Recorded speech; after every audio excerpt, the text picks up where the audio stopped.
je parle essentiellement de shoujo, d'où le titre, parce que je ne parle pas que de shoujo, j'ai parlé aussi de seinen, j'ai quelques shonen dans ma collection également dont je vais parler, qui ne sont pas forcément tous axés romance, que ce soit les shoujo ou les shonen, ne sont pas forcément axés romance, juste ce sont des histoires qui me plaisent.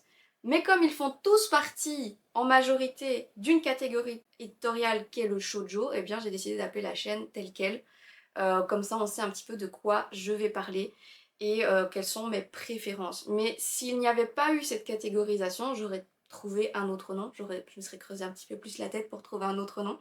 Parce que dans les catégories de romans littéraires, on n'a pas ce pour garçons et pour filles. On a de l'horreur, on a du policier, on a de la romance, et on va se diriger vers le genre pour lequel on a plus de prédictions, mais que le héros soit un garçon ou soit une fille, ça n'a pas d'importance, et ça aurait dû être le cas également pour les mangas. Qu'il y ait une catégorie évidemment pour des histoires plus matures, qu'il y ait plus de violence et qu'on puisse mettre un avertissement sur le fait que ce sont des histoires qui peuvent être érotiques, choquantes, violentes, etc. Oui, forcément il faut mettre un petit avis là-dessus en disant attention, c'est pas pour tout le monde. De manière générale, le genre n'a rien à voir avec les lectures qu'on aime et c'est ça que je voudrais un petit peu dire aux gens, de se dire mais en fait on peut changer de point de vue très facilement, il suffit juste de le vouloir et de se dire bah j'essaye. Au pire t'essayes et tu n'aimes pas. Mais c'est pas grave, on va pas s'engueuler pour ça. Mais si tu n'as même pas essayé et que tu dénigres déjà le genre parce que ton cousin a dit que ou parce que tes meilleurs potes ont dit que, bah là du coup on va pas avancer des masses, hein. Alors pour vous parler de cette chaîne que j'ai créée, comment j'en suis arrivée là? Eh bien, ayant connu à un moment donné euh, des problèmes financiers, j'avais peur de dépenser en tout et n'importe quoi. Donc pendant des années, je me suis frustrée, j'ai travaillé dur pour mettre un maximum d'argent de côté pour me couvrir de nouveau en cas de pépin. Sauf que les pépins, il n'y en a pas eu pendant une certaine période, donc j'ai pu amasser une certaine somme d'argent, mais j'étais toujours insatisfaite de ça. Et j'étais toujours dans un mal-être en fait où je me disais il faut que je garde pour plus tard, pour plus tard, pour plus tard et je n'ai rien dépensé pendant longtemps. Ce qui fait que quand j'ai eu cette grosse rupture avec mon travail, mes idées sont un petit peu parties à volo et j'ai commencé à remettre en question certains choix que j'avais faits, notamment d'avoir vendu une partie de mes collections. Et je me suis dit bah ok, bah vas-y, maintenant tu as beaucoup de temps devant toi pour te faire plaisir, pour profiter, pour lire autant que tu veux, pour acheter puisque tu as mis tellement d'argent de côté sans en profiter. Pas de cinéma, pas de bowling, pas de restaurant, pas de vacances. Et je me suis dit, ben là, lâche-toi, fais-toi plaisir. Et j'ai commencé du coup à faire une tournée, une chasse au manga, d'abord toute seule, puis avec des copains. Et j'ai trouvé plein de boutiques qui étaient super sympas et j'ai commencé à acheter de manière compulsive et totalement désordonnée. Je voyais un truc qui me plaisait et je le prenais comme ça. Je n'allais pas voir comme maintenant si ça va me plaire, si ça va entrer dans ce que j'aime en général. Juste je prenais et je mettais dans le sac et je sortais avec des sacs de 250 € de tomes, de collections et de plein de trucs. Et je me suis mais totalement lâchée. Je suis passée, je pense que j'avais une petite collection de 500-600 mangas à pratiquement 1800 en 4 mois, 4-5 mois. Ouais, pratiquement 4000 balles d'un coup. C'est des belles vacances, hein. Et donc, une fois que j'ai acheté tout ça, en fait, je me suis rendu compte que je n'étais pas bien dans cette décision d'avoir acheté pour me faire plaisir et que je culpabilisais de m'être fait plaisir. Voilà, je veux dire, on va pas dire que c'est absurde, mais ça l'est quand même un petit peu. Mais donc je culpabilisais de m'être fait plaisir et de me dire, bah je suis à la maison, je ne travaille pas, je ne suis pas utile à la société. Qu'est-ce que je peux faire en fait? Et en fait, je ne trouvais pas de solution et je n'arrivais pas à lire ces mangas. Donc ils sont restés là. Ils servaient de déco, 4000 € de déco et je n'arrivais pas à lire. Puis dans mon travail avec la psychologue, dans mon travail sur moi-même, etc., j'en suis venue en fait à me dire bah si je peux lire, c'est pas grave si je lis un petit peu, de toute façon c'est pour me faire du bien, c'est pour la suite après. Et j'ai commencé à lire et je me suis dit ah oui mais je me sens pas utile d'avoir fait ça, je vais le prendre comme si c'était un travail. Moi je suis beaucoup sur Manga News mais je sais qu'il y a aussi Nautiljon, qu'il y en a d'autres et ainsi que les sites de maisons d'édition. Et je me suis dit, moi en fait, je me suis fait mon propre avis, mais pour ceux qui hésitent à acheter la collection, peut-être que je peux les aider, les conseiller, leur dire, bah ça vaut le coup, ça vaut pas le coup, ou il y a ça qui peut poser problème, ou vraiment les dessins sont magnifiques, l'histoire est super, l'intrigue est géniale, nanani nanana. Et je me suis dit, bah, ce serait sympa du coup de faire ces petits textes pour aiguiller les gens, puisque je n'avais pas eu moi cette aide, cet aiguillement quand j'ai commencé à acheter tout et n'importe quoi. Quand je regardais une collection qui m'intéressait, je ne voyais pas de commentaires, je ne voyais pas d'avis, je ne voyais pas de notes. Et je me dis, ah bah c'est un peu dommage parce que s'il y en avait une, ça m'aurait conforté dans mon choix, ou peut-être que je me serais dit, si elle avait une note de 7, je vais pas dépenser mon argent pour rien. C'est ça que j'en suis venue moi à me dire, bah je vais rédiger tout ça et je vais pouvoir les poster. Et j'ai commencé à les poster, mais j'avais pas de retour, en fait, je ne discutais avec personne. J'étais juste toute seule dans mon délire et je me dis, bah ça aidera des gens peut-être, ou peut-être pas. Je ne sais, je pense que j'avais commencé avec José le tigre et les poissons que j'avais vu en film et j'ai voulu en parler à tout le monde. Tellement c'était génial, je voulais en parler à tout le monde et en fait j'ai l'impression que personne ne m'écoutait parce que ça n'intéressait personne et donc je me suis dit, ah, on se sent un petit peu seule dans ce monde. Et c'est à ce moment-là en fait que je me dis, bah je cherche un petit peu cette communauté, d'avoir un retour, une discussion, de se dire ah qu'est-ce que t'as aimé dedans, moi j'ai aimé cette scène-là, c'était magnifique, machin. Il me manquait ce dialogue vraiment. Et c'est à ce moment-là que je vais l'appeler un membre de ma famille, comme si il était mon petit cousin, bisous à toi si jamais tu regardes, qui me dit un jour, bah t'as beaucoup de mangas, pourquoi tu te mettrais pas sur TikTok? Et c'est une question tellement simple. Je dirais pas que c'est pas de ma génération parce que je veux dire mentalement je suis un peu dépassée par les réseaux sociaux. Moi je gère Facebook et ici maintenant Instagram, ce qui est déjà beaucoup. Il me dit ah mais si fais une petite vidéo pour rigoler. Et j'ai fait une petite vidéo pour rigoler et elle a atteint les 700 vues sur TikTok en quelques heures. Et vous allez me dire 700 vues c'est pas grand chose. Mais pour moi c'était déjà énorme. Je me suis dit mais il y a 700 personnes qui ont vu et X personnes qui ont aimé, qui ont commenté, des gens que je ne connais pas et j'ai trouvé ça tellement sympa en fait que je me dis bah, peut-être pas sur TikTok mais peut-être sur YouTube. Et j'ai commencé à réfléchir du coup à une mise en place, à une organisation, à des thèmes, à des sujets de vidéos, à un nom, à des logos, etc. Et j'ai commencé à réfléchir à tout ça et ça prenait de plus en plus de place alors que c'était une idée un peu folle qui avait été lancée comme ça sur le tapis. Et plus j'y pensais et plus j'en avais envie. Donc j'en ai parlé avec mon compagnon et voilà, à ce moment-là on se dit oui mais dépression, fragilité, mauvais commentaires, si la communauté n'est pas sympa, si tu as des dislikes, si tu as des commentaires haineux, tu vas pas forcément le prendre bien. Il s'inquiétait quand même beaucoup pour moi.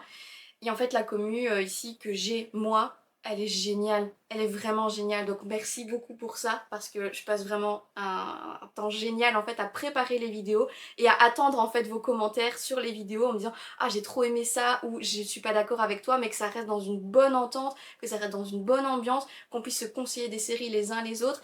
Franchement j'ai trouvé ça tellement génial que le fait que ça se développe et que ça se développe aussi vite, on m'a donné des conseils, on m'a encouragé, on m'a félicité, on m'a fait des compliments sur les vidéos, sur ma personne, sur mes avis, mes critiques et je trouve ça tellement chouette en fait de partager ça avec vous, de pouvoir vous être utile en disant bah, si vous ne connaissiez pas telle ou telle série ou si vous aviez un doute pour pouvoir en acheter une et que mon avis a pu vous être utile, bah, c'était vraiment ça le but de la chaîne, c'était vraiment ça de me dire de me sentir utile en fait. Tout ce que je voulais c'était trouver quelque chose dans lequel je puisse m'épanouir, dans lequel je puisse trouver un sens en fait pas à ma vie mais en tout cas à ce que je fais et vraiment pouvoir dire d'avoir été utile à quelqu'un. On m'avait dit c'est tellement niche, ça va tellement être compliqué de te lancer sur YouTube. Déjà t'es une femme, dire c'est quoi le rapport, mais tu vas être une femme sur YouTube donc tu vas possiblement être sexualisée et c'est vraiment d'une débilité.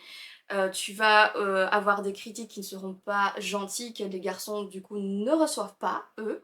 Et surtout le sujet dont je veux parler, qui sont du coup essentiellement les shoujo, mais ça va être compliqué de pouvoir ressortir de tout ça et avoir de la visibilité. Et je leur ai répondu à ce moment-là que même s'il n'y avait que 5 personnes qui me regardent, qu'il n'y a qu'une personne qui commente et qui me dit merci pour ton avis, ben en fait ça, je l'aurais fait pour cette personne-là et j'aurais été très bien comme ça. Donc plus on est nombreux mieux c'est, mais je l'aurais fait de toute façon même si personne ne regardait parce que ça me donne une occupation, que ça me fait du bien, que j'ai l'impression d'être utile. C'est vrai que les femmes sont sous-représentées sur YouTube, c'est vrai que du coup ce sujet-là est sous-représenté sur YouTube parce qu'on est tellement surplombé par les gros shonen, vraiment les grosses sorties, et tout le monde parle du coup de la même chose en ce moment, donc Solo Leveling, Demon Slayer, l'Attaque des Titans, Naruto, c'est vraiment des gros leaders, donc c'est vrai que dans la masse, bah moi je vais dire je passe un petit peu inaperçue comme d'autres femmes, comme d'autres influenceurs de contenu, c'est dommage. Moi je trouvais pas de recommandations, je ne trouvais pas d'avis, je ne trouvais pas de présentation de sujets qui m'intéressent et je me suis dit mais en fait avec tout ça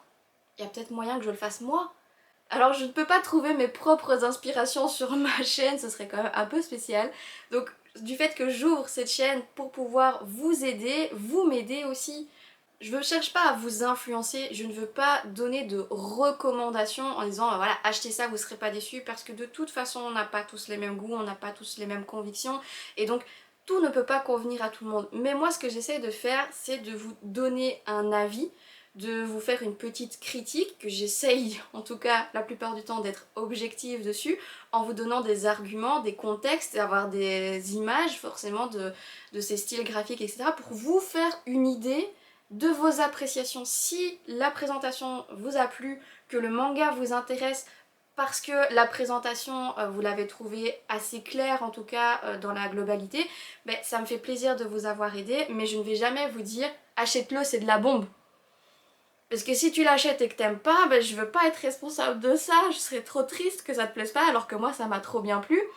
Mais d'un autre côté, tout ne peut pas plaire à tout le monde, donc j'essaye, à part peut-être pour Ellie, ça j'ai peut-être dit achetez-le, mais de manière générale, j'essaye quand même de rester objective en disant voilà, moi je l'ai aimé, c'est mon point de vue, c'est mon avis sur le style, c'est mon avis sur l'intrigue, c'est mon ressenti global et je ne veux pas l'imposer. Je veux que les gens puissent se faire leur propre avis et revenir dans les commentaires en discuter avec moi en disant bah écoute, je l'ai essayé, ça m'a plu, ça m'a pas plu pour telle ou telle raison et qu'on puisse en discuter et je trouve ça encore plus sympa. Donc voilà, ça reste toujours dans la bonne humeur, ça reste toujours dans la bonne entente et ça reste toujours très très sympa. Donc c'est aussi pour ça que j'ai décidé d'ouvrir cette chaîne et j'espère que mon contenu continuera de vous plaire, que les vidéos vous plaisent en général et je vais essayer de faire d'autres formats maintenant.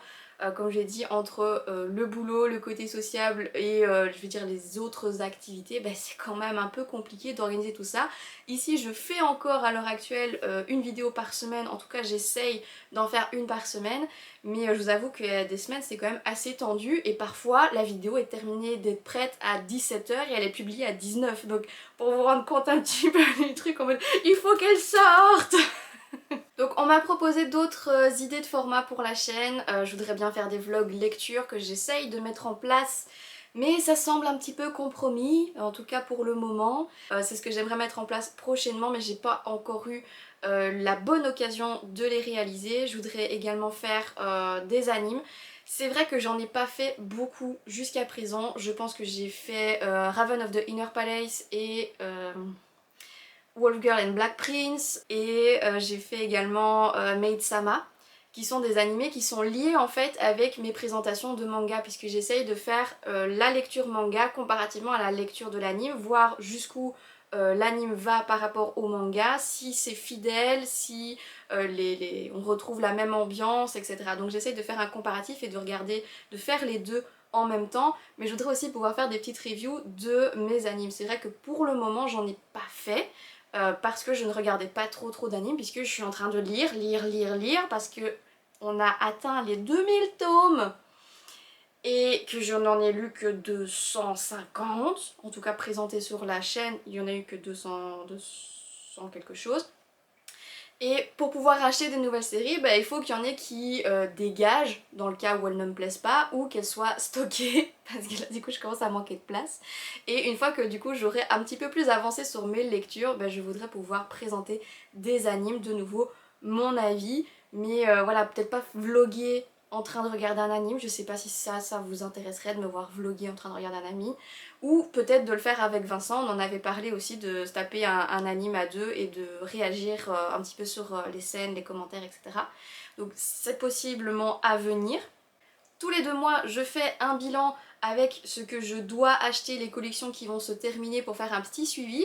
Et tous les 6 mois, je fais un petit récapitulatif des notes que j'ai données, des séries que j'ai vendues et de celles que j'ai gardées. Je vais également refaire une présentation de la Mangatech. J'espère vous le filmer un petit peu mieux que la première qui avait pris très longtemps. Donc je vais refaire un tour puisque j'ai refait de la déco.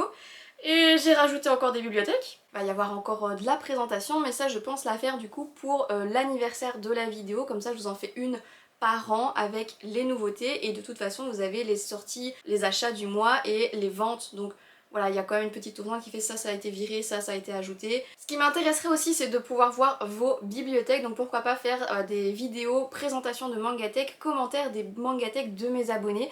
J'avais tenté de le faire au début de la chaîne, mais on était trop peu nombreux, donc maintenant si vous avez le temps, une petite photo, vous me l'envoyez sur Instagram et du coup j'essaierai d'organiser ça, de dire ah bah trop contente tu as cette collection là, c'est un bon choix et ainsi de suite, vraiment pour mettre une petite ambiance en plus. J'ai les présentations découvertes du mois avec Nipponzilla, je ne suis pas rémunérée pour ces vidéos. C'est un indépendant, c'est un ami, il a besoin de contenu pour sa boutique et moi j'ai besoin de contenu pour la chaîne, donc ça me permettait aussi un petit peu de m'entraîner pour les présentations manga, de faire des formats courts et de pouvoir les mettre également sur TikTok puisque ce sont les seules vidéos que j'arrive à mettre sur TikTok parce que voilà, le format n'est pas forcément adapté YouTube TikTok. On m'a demandé aussi quelles étaient mes attentes pour 2024, alors je vais le prendre dans la globalité. Mes attentes pour 2024, c'est d'être heureuse. C'est que tout le monde soit heureux. D'un point de vue plus sur la chaîne, qu'est-ce que j'attends pour 2024 ? Ben déjà, je ne m'attendais pas à atteindre les 500 abonnés en moins d'un an. Donc déjà, merci à vous tous pour ça. Ceux qui sont là depuis le début et ceux qui viennent d'arriver, merci à vous de vous être abonnés, ça me fait super plaisir. Je sens vraiment tout votre soutien et toute votre force, donc merci beaucoup. Qu'est-ce que j'attends ? Je ne sais pas moi, qu'on s'amuse bien. Sinon, qu'est-ce que j'attends plus au niveau des séries ou des maisons d'édition ? Bah, je voudrais bien que les maisons d'édition elles fassent plus de goodies les gars, s'il vous plaît. On n'a rien en shoujo, c'est d'une tristesse. Il y a un artbook ici de Iyosaki Saka que j'ai surkiffé et il y a ce petit collector de Yona. J'avais dit que j'avais été un petit peu déçue mais c'est peut-être un peu vache de dire ça, c'est juste que ça n'a rien à voir avec l'artbook qu'on a vraiment eu pour Iyosaki Saka. Je voudrais des goodies, je voudrais des acryliques, je voudrais des, je sais pas moi, des peluches, des affiches, des posters. Ils ont tellement de trucs les shonen, pourquoi nous on n'a rien? C'est dégueulasse, enfin vraiment ça me saoule. On a eu droit à un tour de porte pour 4 frères pour moi pour dire attention ne pas entrer. On a eu droit à une cocotte en papier pour Lovely Friend Zone.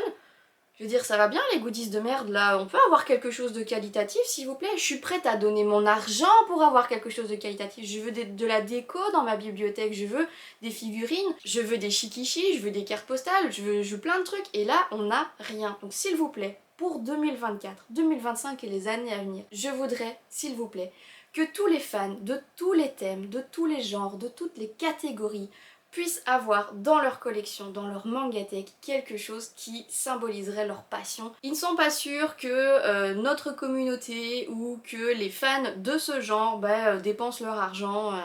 Non, en tous on serait capable de dépenser de l'argent. Pour ce qui est des jaquettes, on commence à voir une amélioration. Ils ont revu un petit peu leur trame, un petit peu, parce que Pika a annoncé du coup un changement au niveau des trames et au niveau du logo, donc j'attends de voir avec les nouvelles collections, mais je sais que Delcourt Tonkam a déjà changé son logo rose pour un logo vert avec l'entête shoujo, donc déjà je trouve ça déjà mieux parce que ceux qui ne regardent pas, qui ne font pas vraiment attention à ce genre de détails, déjà ils s'arrêtaient sur la couleur rose, voilà, qui ne donne pas forcément envie, et du coup là aussi on voit du vert et c'est déjà un peu plus neutre. C'est vrai que quand on regarde ma bibliothèque par rapport à la bibliothèque de mon compagnon, on dit ah ouais, là tout là c'est tout noir et là c'est tout rose. Forcément ça fait une césure entre les deux genres qui fait ouais bah moi je vais plus vers le noir parce que le rose c'est pour les gamins quoi. Mode de pensée étroit d'esprit. Ma deuxième grande passion ce sont les jeux vidéo. Jeux vidéo axés principalement sur Nintendo. Je suis une grande fan de Nintendo. J'ai commencé les jeux vidéo avec la Game Boy Advance, j'avais 12 ans. Oui, ça c'est l'autorité parentale, j'ai pas eu de console de jeu avant mes 12 ans et j'ai commencé par la petite Game Boy Advance avec les jeux Pokémon bien sûr. Je pense que moi j'avais la version Emerald et mon frère avait la version Ruby. Puis la DS Lite, la 3DS, alors je n'ai pas beaucoup joué à la PlayStation et mon compagnon est plutôt PlayStation et PC. Il m'a offert la Nintendo Switch Lite et on a après acheté la Nintendo classique pour pouvoir jouer en multijoueur sur la télé et puis les graphismes sont quand même nettement mieux aussi sur la télé pour certains types de jeux, même si les jeux à plateforme je les préfère quand même sur ma petite Lite. Du fait que je puisse aller partout, d'avoir un petit format dans mon sac, c'est quand même vachement cool. Donc voilà, je suis très Switch en ce moment. Les leaders, je vais dire que ce sont évidemment toutes les licences Mario, Luigi, Yoshi. Et ici actuellement je suis en train de jouer au nouveau Princess Peach Showtime que j'aime beaucoup. Il est vraiment très très sympa, mais je viens de finir Kirby le monde oublié. J'ai fait aussi Pokémon Arceus, j'ai fait... je sais pas, il y en a tout plein. Je vous mettrai la liste de tous les jeux que j'ai fait et de tous ceux que je veux encore faire. Je dirais que sur la DS, ceux qui m'ont le plus marqué, c'est Fantasy Life. Et alors j'étais vraiment fan de la maison du style. Mais qu'est-ce que c'était cool ce jeu. Je suis pas tellement une fashionista, j'aime pas tellement la mode, j'ai quand même des vêtements assez simples, assez basiques. Mais qu'est-ce que j'ai aimé ce jeu, je trouvais ça terrible. Et ils ont fait un Fashion Dreamer sur la Switch qui... je sais pas, j'ai pas encore joué, mais il me hype quand même un peu moins du fait que c'est beaucoup du online apparemment, enfin de ce que j'ai entendu, donc je sais pas. N'hésitez pas à me dire dans les commentaires ce que vous en avez pensé, si vous avez joué à Fashion Dreamer, parce que j'hésite vraiment beaucoup à l'acheter.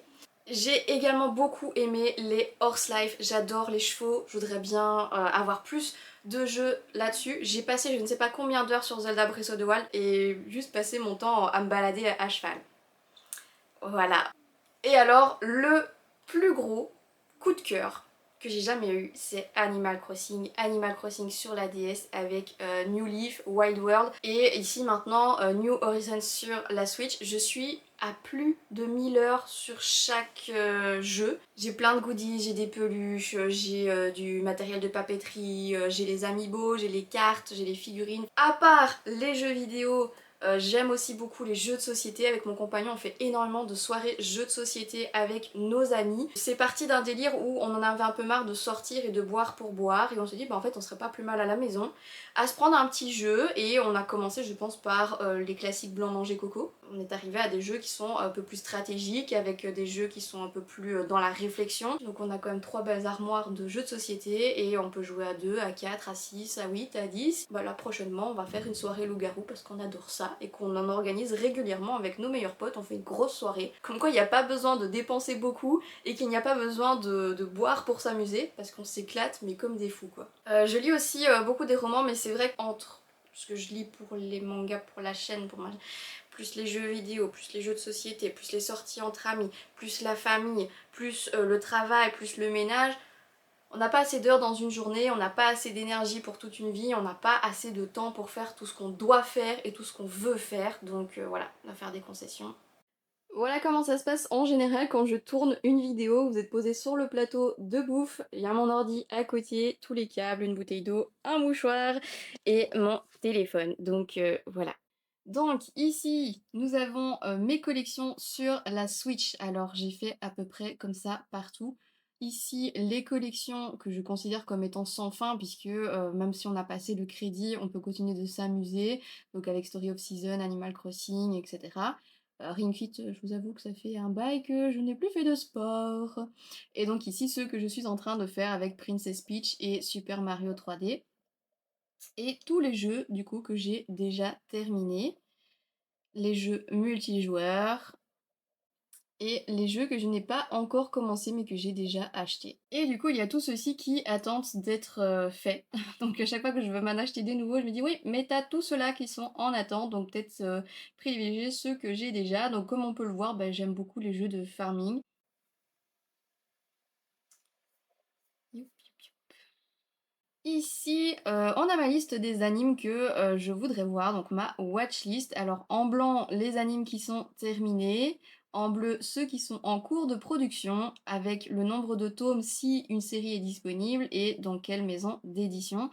Ça n'a pas forcément d'importance la maison d'édition, mais dans ma tête, si. Donc voilà, des animes, il y en a, donc voilà, quand je prendrai le temps de les regarder, eh bien je pourrais peut-être faire des reviews dessus, ou peut-être des petits vlogs animes, genre dessin animé du dimanche matin, je ne sais pas. Vous me direz en commentaire si ça vous intéresse, si ça vous plairait.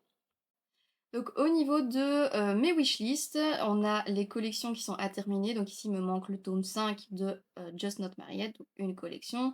Les séries qui sont en cours d'édition, qui sont signalées du coup en orange pour ceux où il ne reste qu'un seul tome, avec les dates de sortie. Donc voilà, on voit qu'il y en a quand même quelques-unes qui vont se terminer dans les mois, à venir. Donc ici, il y a 42 collections en cours d'édition. Donc c'est ça que je vais essayer de réduire un petit peu, de ne pas m'ajouter encore des, collections qui sont en cours parce que, niveau planning, ça prend déjà pas mal de place. Et ici, les séries introuvables, donc des tomes qui sont un peu plus rares, des collections qui sont plus anciennes. Donc voilà, j'ai 5 collections en attente. Pour les cases qui sont grisées, donc c'est celles que j'ai mis en attente. Celles qui sont blanches, c'est celles que je vais prioriser pour les terminer, comme elles ont déjà une fin annoncée. Psychologiquement, ça va mieux de continuer sur ces séries-là pour le moment. Et après, je reviendrai compléter les séries grisées. Je me remettrai à jour, mais voilà. C'est pour dire de diminuer un petit peu mes frais mensuels au niveau des sorties. Pour continuer dans mes wishlists, j'ai une wishlist de séries qui sont terminées, donc avec le nombre de tomes, la maison d'édition et si anime il y a. Donc là pour l'instant il n'y a pas des masses d'animes.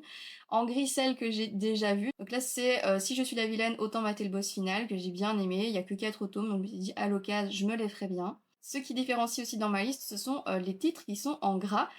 Qui sont du coup des séries de collections uniques d'auteurs en fait. Si ils ne sont pas en gras, ça veut dire que l'auteur a fait d'autres séries qui pourraient m'intéresser et donc qui ne sont pas des achats entre guillemets solitaires. Voilà, on va dire ça. Il n'y a que cette série-là de cet auteur, donc si je veux pouvoir dire de me l'acheter, je ne l'intègre pas forcément au planning des collections d'auteurs que je vous montrerai juste après. On a la même chose avec les séries en cours d'édition. Et là, du coup, on voit le nombre de tomes qui sont déjà sortis et du coup, avec ou sans fin annoncé. Pareil, toujours avec les cases grisées avec l'animé que j'ai vu et les surlignés en gras pour les collections uniques. Donc là, il y en a quand même pas mal. Pour mes attentes de 2024, eh bien, ce sont ces séries. J'ai hâte qu'elles sortent, de pouvoir m'en faire un avis, éventuellement une vidéo présentation découverte du mois. Il y en a quand même pas mal qui vont sortir cette année et des qui m'intéressent particulièrement. Donc là, j'ai vraiment hâte de les avoir. Donc pareil, avec le nombre de tomes, s'il y a déjà une fin annoncée, la maison d'édition, les dates de sortie et s'il y a déjà un anime qui est prévu, qui est annoncé ou qui est déjà en cours de production. Ensuite, nous avons les vieilles séries qui datent d'avant 2015 en fait. Mais là, ici, ma liste, elle n'est pas encore totalement triée parce qu'il y en a beaucoup, beaucoup plus que ça. Mais je suis en train de refaire un tri, de voir un petit peu pour prioriser certains achats, des collections que je veux vraiment, vraiment et celles que je veux bien, mais sans plus. Donc voilà, histoire de ne plus m'éparpiller comme je l'ai fait au début et de pouvoir vraiment prioriser les séries qui me tiennent à cœur. Donc ici sur ce tableur Excel, nous avons ma collection. Donc nous avons les titres, le nombre de tomes, leur maison d'édition, la note que je leur ai déjà donnée et s'il y a un anime, un film, etc. Donc on reconnaît le principe avec celles qui sont grisées, qui sont du coup en cours d'édition ou qui sont en fait incomplètes pour le moment. Et ceux qui sont en couleur, ce sont ceux que j'ai déjà présentés en vidéo et dont je leur ai attribué une note que je vais vous montrer après dans le récap. Alors voici les récaps des points. Donc les 6 premiers mois, nous avons les titres, les tomes, les auteurs et les notes que je leur ai attribuées. Et toutes celles-ci, ce sont les collections que j'ai décidé de garder, bien évidemment, puisque ce sont celles qui m'ont le plus plu. Et après, nous avons la rubrique à vendre ou vendu. Donc les points qui m'ont le plus déçu, qui ne m'ont pas tellement plu, et donc que j'ai revendu au bout des 6 mois. Donc on retrouve mon petit système de notes avec les moins de 10 en rouge, etc. qu'on retrouve du coup dans ma collection. Donc ça, ce sont les 6 premiers mois qui ont été donc de juillet au lancement de la chaîne jusqu'à début janvier. Et après, j'en ai fait une petite section 2024. Voilà, donc à partir de 2024, au niveau des présentations que j'ai faites depuis le début d'année, eh bien, il y a quelques-uns qui sont du coup dans les titres que je veux garder et quelques-uns qui sont dans les titres que je veux vendre ou que j'ai déjà vendus. Ensuite, maintenant, on passe au planning. Et voilà ce que j'appelle un planning de fou. J'ai trié du coup toutes mes collections par maison d'édition, Soleil, Akata, Pika, Kana et ainsi de suite. Entre parenthèses, c'est le nombre de vidéos que j'ai déjà faites sur ces maisons d'édition. Dans ces maisons d'édition, on a des petits regroupements d'auteurs en fait. Et donc je les ai tous triés par auteur, en relation. Et donc je ferai une vidéo ou deux en fonction de si les auteurs ont été très prolifiques. Donc ici par exemple, les Saki Aikawa, elle a quand même fait masse. Donc à mon avis, je diviserai en deux ou en trois vidéos. Et j'ai fait la même chose donc pour toutes les autres maisons d'édition.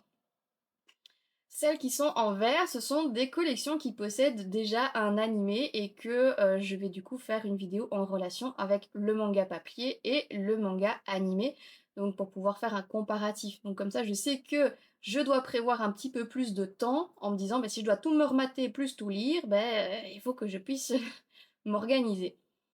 Et donc ici, nous avons les collections d'auteurs, car les collections ne sont pas dans les mêmes maisons d'édition en fonction des titres. Donc voilà, on a par exemple This Is Not Love Thank You, et comme les autres, il y en a un qui est chez Soleil et l'autre qui est chez Kana. Et comme je ne peux pas faire de vidéo spéciale Kana ou spéciale Soleil, bah, je ferai une vidéo spéciale auteur, et donc on a tous ceux-ci qui sont un petit peu mélangés. Et les rouges, ce sont des collections que j'ai déjà vendues, que j'avais lues précédemment avant d'ouvrir la chaîne, que je n'ai plus. Donc ça, ce sont les collections actuelle, mais j'ai aussi un planning du futur. Ah oui, il y a beaucoup de couleurs hein, dans celui-là. Le planning du futur, ce sont en fait les plannings pour quand les collections seront terminées. Donc en jaune, ce sont les collections qui ne sont pas encore terminées d'être éditées. Et donc une fois qu'elles seront terminées d'être éditées, bah, elles repasseront dans l'autre planning. Les collections en orange sont celles qui sont en cours d'édition mais dont je ne possède aucun tome, contrairement au jaune où je possède les tomes jusqu'à leur dernière sortie en tout cas. Voilà, en violet sont les collections que j'ai déjà commencées, qui sont terminées depuis un bail, mais dont les tomes sont très rares et très chers. Donc voilà, ce sont les collections entre guillemets en cours. Et ça va ainsi de suite jusqu'aux collections d'auteurs. Donc le format est pratiquement le même que l'autre, si ce n'est qu'il y a beaucoup plus de couleurs. Et maintenant, en rose, ce sont les collections que je souhaite acheter prochainement pour pouvoir les intégrer au prochain planning. Donc il y a Evil Earth, il y a Peace, Le garçon d'à côté, Sayonara Miniskirt, ma copine est fan de Yaoi, Lovely Love Live, Stardust Wing, et alors la nouvelle sortie de Suzume que j'attendais avec impatience, qui est enfin là. Voilà donc comment j'organise un petit peu mes sorties, mes wishlists, les plannings de la chaîne et voilà, j'essaye de faire un petit calendrier également en me disant ben, ce samedi-ci ce sera une présentation, samedi prochain ce sera un vlog, samedi d'après ce sera la découverte du mois et ainsi de suite. Je prévois toujours une vidéo tous les 2 mois du coup pour faire mon récapitulatif des achats et du coup tous les 6 mois pour faire le récapitulatif des ventes et de ceux que j'ai gardés. Voilà qui conclut cette vidéo, j'espère qu'elle vous a plu comme d'habitude. Si vous avez d'autres questions, n'hésitez pas dans les commentaires ou pour une prochaine FAQ pour les 1000 abonnés peut-être. On peut toujours rêver, hein, on a le droit de rêver. Hein. Déjà, je m'attendais pas à dépasser les 50 abonnés, donc 500 encore moins, et maintenant 600. Donc voilà, merci pour tout ça, merci pour votre soutien, merci pour vos questions, merci pour vos commentaires. Et alors, je vais revenir juste un instant sur ce qui s'est passé avec Mademoiselle Soso. Dans la vidéo Médinasia que j'ai faite, Médinasia coup de gueule que j'ai faite et qui a mitigé certaines personnes, j'ai rencontré Mademoiselle Soso et c'était totalement imprévu dans le sens où moi j'y allais le vendredi et je pensais qu'elle faisait le samedi et le dimanche. Et du fait qu'elle était là le vendredi, que j'étais là le vendredi, il y a moyen de moyenner, est-ce que je peux laisser mon compagnon et ma meilleure copine tout seul et partir du coup à la recherche d'une dédicace. Et bah, c'est ce que j'ai fait, je les ai lâchement abandonnés pour aller voir Mademoiselle Soso que j'avais trop hâte de rencontrer puisque ça fait des années, pratiquement 3 ans depuis qu'elle s'est lancée, que je la suis, que j'aime ses contenus. Elle parlait énormément de Naruto à une certaine époque, qui est du coup mon anime préféré, mon anime manga préféré. Et donc voilà, je voulais absolument la voir, je voulais la remercier du coup pour toute l'énergie qu'elle diffuse, pour ses gauleries, ses vidéos. Moi ça me fait trop marrer, ses mimiques, ses répliques, elle me fait trop rire. Sa façon de parler, de s'exprimer, elle est tordante. Et donc je voulais la remercier pour ça, et c'est du coup une des influenceuses féminine qui m'a donné envie aussi de me lancer sur YouTube, et donc je voulais la remercier pour ça et je voulais choper quelques conseils en mode ah je me suis lancée sur YouTube, t'aurais un truc ou l'autre à me dire machin, et j'étais déjà tellement contente qu'elle me dise ah bah déjà j'ai la même caméra que toi donc tu commences bien. Je suis en mode oh génial, j'ai pas acheté de la merde surtout au prix où je l'ai payé. J'ai fait des comparatifs pendant des semaines en mode est-ce que je prends ce modèle ou est-ce que je prends l'autre, je ne sais pas, j'y connais rien. Du coup, quand elle m'a dit, toi, on a déjà le même caméra, je suis en mode, oh, c'est génial, merci. Je fais pas que des choix cons dans la vie.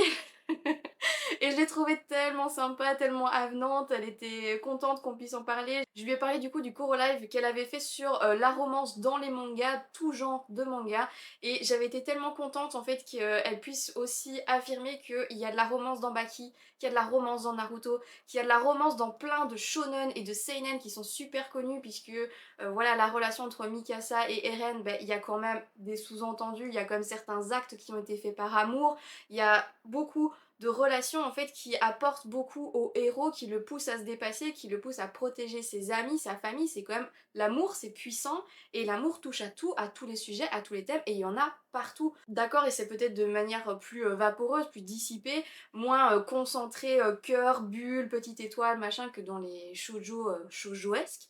Mais c'est pas pour autant qu'il y en a pas et donc pas besoin de dénigrer l'amour ou les romances pour avoir une bonne série.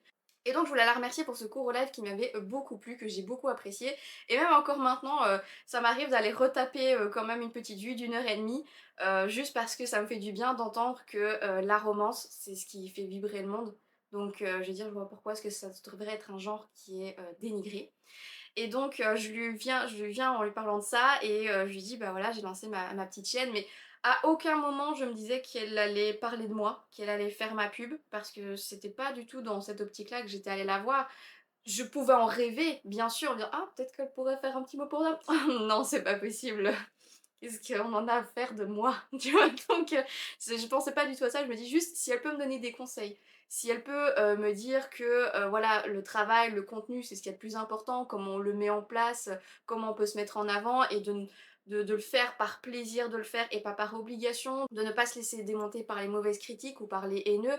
Vraiment, et elle a été tellement gentille et tellement drôle, ça m'a fait plaisir et même si j'ai dû me taper 1 heure et demie pour l'attendre, ben ça valait vraiment le coup. Donc voilà, si tu regardes cette vidéo, je te fais plein de gros bisous et je te remercie énormément. Et donc suite à ça, de cette petite visite, moi elle a fait ma journée, hein, parce que si vous regardez la vidéo Made in Asia, vous allez voir que j'étais dégoûtée par absolument tout ce que j'y ai trouvé, sauf elle, en fait, et l'Indien que j'ai mangé. Mais voilà, du coup je suis un peu dégoûtée de mon événement, on rentre à la maison, on reprend le cours de notre vie, il ne se passe absolument rien pendant 2 semaines, un mois. Et en toute honnêteté, je pensais qu'elle m'avait complètement zappée. Parce que je lui avais dit, bah à la limite, tu sais, m'envoyer un petit message si tu vois ma chaîne et que t'as des conseils en plus à me donner, tu vois, mais juste comme ça. Et comme j'avais pas eu de ses nouvelles, mais qu'elle a participé à plein d'autres émissions, qu'elle a participé à plein d'autres activités, puisque voilà, je la suis sur ses stories, je la suis sur ses réseaux, je dis, elle a été tellement occupée que ça lui est passé par la tête et que voilà, elle m'a zappé, sans rancune, elle est occupée, enfin je veux dire c'est normal, c'est pas pour autant que je vais me désabonner ou que je vais faire des vidéos critiques sur elle, que je vais profiter de sa vibes pour me faire connaître ou quoi que ce soit. Donc voilà, je me dis bah elle m'a zappé, c'est pas grave, tu peux en faire tout un plat, j'ai déjà 350 abonnés, je vais me faire toute seule, ça prendra plus de temps et c'est pas grave quoi. Et arrive ce fameux jour, ce mardi de la semaine dernière du coup, où je suis en chasse avec Nicolas, mon compagnon, après avoir fait la première chasse avec Vincent. Et on arrive à la dernière boutique. C'était pas une super journée, pour vous avouer. Il faisait dégueulasse, on n'avait pas trouvé ce qu'on cherchait. Vraiment, je me suis dit, oh, quelle journée de merde. Et je reçois des notifs, des notifs, des notifs, des notifs. Et ça prend un truc et je me retrouve un petit peu ensevelie. On n'a pas beaucoup de réseau hein, dans ma petite campagne, donc je veux dire, j'ai rien reçu pendant des heures, et puis voilà, j'ai toutes mes notifications qui sont activées, et dedans je vois qu'il y a Vincent qui est en train de péter un câble dans une conversation, et il m'envoie du coup les petites vidéos de Mademoiselle Soso, mais je ne comprends pas pourquoi il m'envoie des vidéos de Mademoiselle Soso. En fait. Moi j'avais vu qu'elle avait fait une vidéo, et que j'avais mis du coup à regarder plus tard, parce que c'était une vidéo qui était quand même assez longue, et que j'avais pas le temps de la regarder le jour de sa sortie, et on lui dit bah, je la remettrai plus tard, et je la regarderai de la semaine tout simplement. Et donc il me dit mais regarde, regarde et tout. Et je comprends pas pourquoi il me dit mais regarde. Et j'ai pas de réseau suffisamment pour pouvoir regarder la vidéo. Et du coup il m'envoie un message et puis il me dit mais elle parle de toi. Et je, hein? Moi? Elle m'a pas oublié. Et puis je regarde un petit peu la vidéo, je regarde un petit peu les dates et je me dis mais en fait elle m'a pas du tout oublié. Elle a regardé du coup ma chaîne. quelques semaines, enfin 2 semaines après je pense, la Miss Nazia et du coup elle en a pensé que du bien et j'étais tellement émue en fait, j'étais tellement heureuse, tellement surprise que j'ai commencé à pleurer dans la boutique dans laquelle j'étais. Je suis sortie, j'ai pleuré dans la rue tellement j'étais émue et j'étais en mode: «Mais il faut que je lui réponde, il faut que je fasse un truc et tout». Du coup je fais ma petite, story short, qui ouais, je suis pas une pro hein les gars, je sais déjà à peine comment on fait une story alors du coup faire des shorts, voilà. Du coup, je commence à faire cette petite vidéo là que je réponds et j'arrive pas à m'en remettre parce que la veille, j'avais vu que je commençais à avoir beaucoup d'abonnés. Vraiment pour vous dire, j'étais à 381 abonnés le lundi soir, un truc comme ça et je dis à mon compagnon, je dis: «Ah bah, je vais aller me doucher» et je reviens, 400 abonnés et je en 20 minutes, qu'est-ce qui s'est passé? Puis je reviens après mon compagnon, je dis: «Eh, tu vu, je lui montre mon téléphone, je dis: «J'ai 400 abonnés». Puis il me dit: «Bah non, tu as 401». Ah, j'ai 401, je fais: «Oh, j'ai 401 abonnés!» Je dis: «Ouh, j'ai trop contente, machin» et je vais pour aller, je sais plus, je vais aux toilettes, un truc comme ça et je reçois du coup une notif, de nouveau, machin a commenté nanana et puis je reviens sur le truc et je vois 420. Mais qu'est-ce qui se passe? Qu'est-ce qui se passe? Je ne comprends pas.